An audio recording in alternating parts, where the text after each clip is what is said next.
Hello दोस्तों, जय भीम, जय संविधान, जय लोकतंत्र, जय भारत। आज मैं बात करूंगी directive principles of state policy के आर्टिकल 39A 40 और 41 को पढ़ूंगी आज। ठीक है, मैं स्टार्ट करती हूँ। कल मैंने पढ़े थे आर्टिकल 36, 37, 38 और 39। 39A क्या कहता है?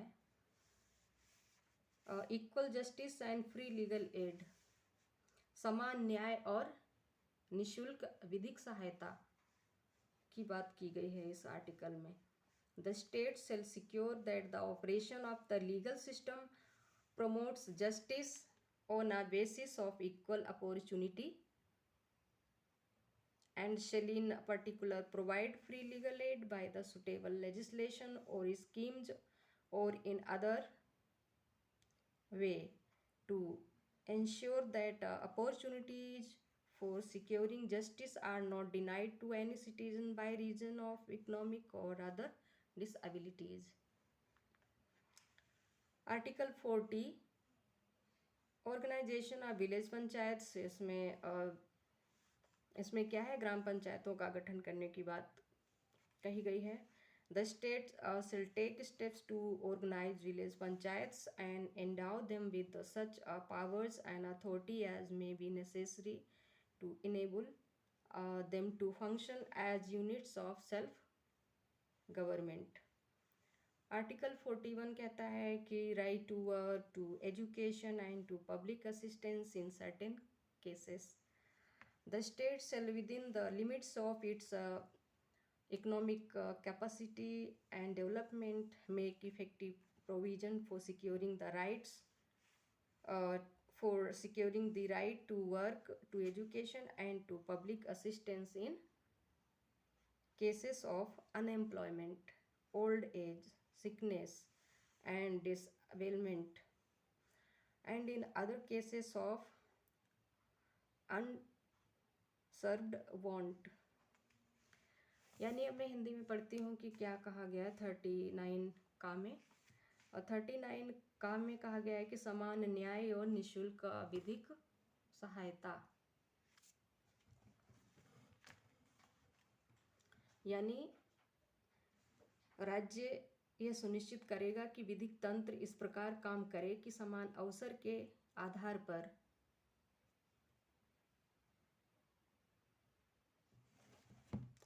समान अवसर के आधार पर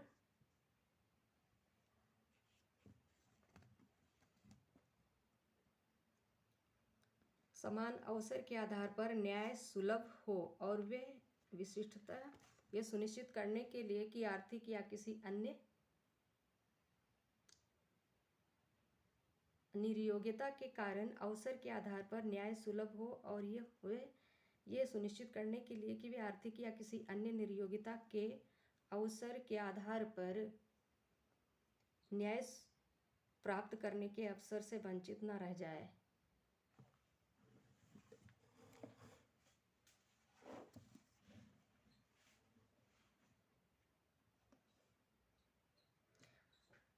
उपर्युक्त विधान या स्कीम द्वारा या किसी अन्य रीति से निःशुल्क सहायता की व्यवस्था करेगा।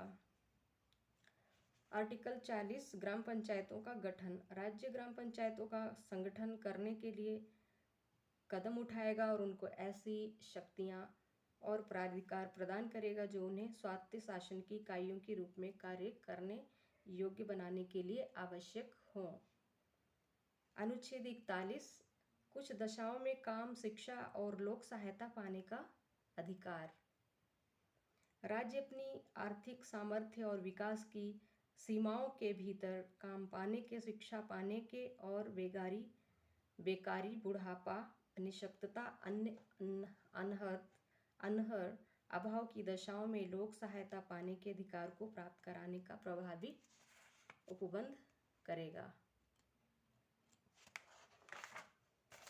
आर्टिकल 42 कहता है provision for just and human conditions of work and maternity relief The state shall make provision for securing just and human conditions of work and for maternity relief. जो कामकाजी महिलाएं हैं, जो पब्लिक सेक्टर में हैं या पब्लिक सेक्टर की ज़्यादा बात हो रही है, तो जो भी महिलाएं प्रेग्नेंट होती हैं, जो काम करती हैं, तो उनको 6 मंथ की मैटरनिटी रिलीव दी जाती है जब उनकी डिलीवरी होने को होती है। तो राज्य ह्यूमन कंडीशंस जो हैं उनकी दशाओं में सुधार करेगा।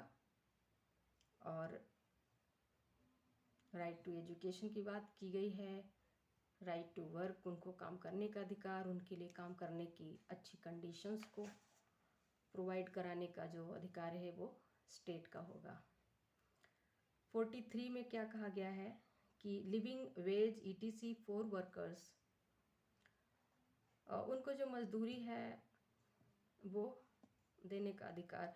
The state shall endeavour to secure by suitable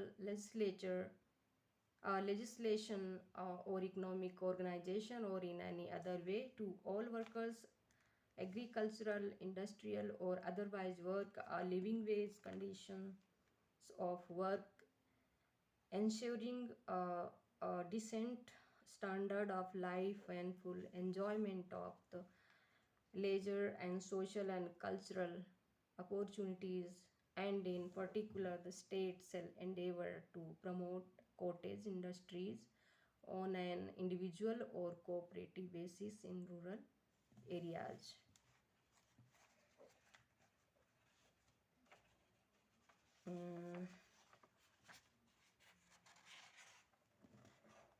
तो अब है, मैं हिंदी में पढ़ लेती हूँ थोड़ा सा। अनुच्छेद 42, काम की न्याय संगत और मानवोचित दशाओं तथा प्रसूति सहायता का उपबंध। राज्य काम की न्याय संगत और मानवोचित दशाओं को सुनिश्चित करने के लिए और प्रसूति सहायता के लिए उपबंध करेगा।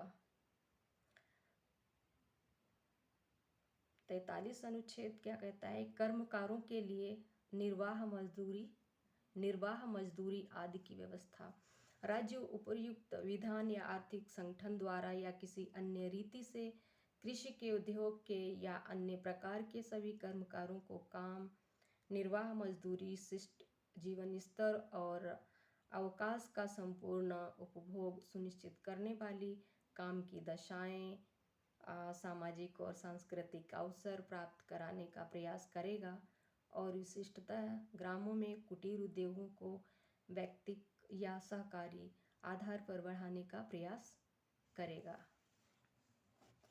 ठीक है दोस्तों, कल मैं पढ़ूंगी 43 का 44, 45 एंड 46। जब तक के लिए नमस्कार।